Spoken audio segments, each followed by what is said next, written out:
A violent attack by a pit bull in Nanaimo has killed a cat, and it happened inside the cat's own home. In front of its horrified owners, they had just arrived home when they opened their front door, and the neighbor's pit bull came bounding up the steps and ran right past them inside the house. Before they could react, the dog pounced on the smaller animal, and just moments later, the cat was dead. A&E's Mid-Island Bureau Chief Jonathan Bartlett joins us now live in our Mid-Island Bureau with more on the story. Jonathan.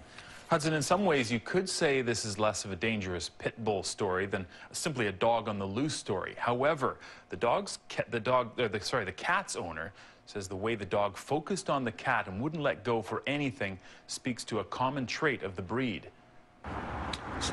Basically, Don Eisen had never seen the dog before when it entered his home uninvited.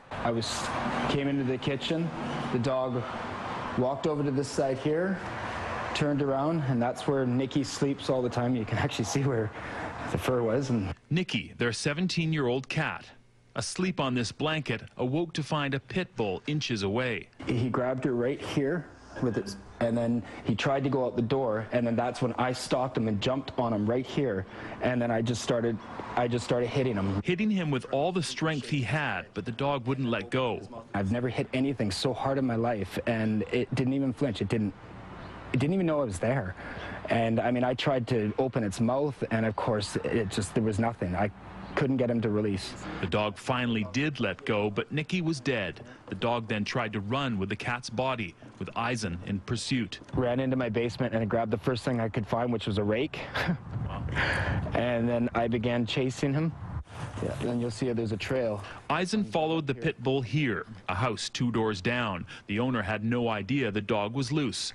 Told the owner there, I said, your dog just killed my cat, and he said, get that off my land.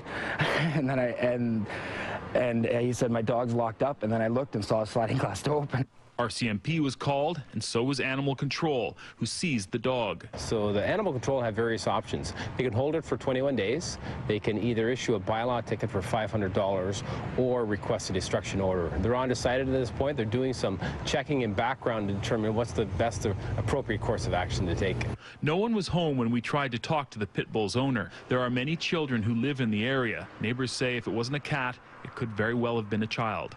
Just knowing that me and my son were over there like 2 days ago really scares me, and knowing that the dog may not be put down kind of really worries me a bit more, just because it could have been my kid. Meanwhile, a family struggles with the loss of one of their own. Huge loss for our family.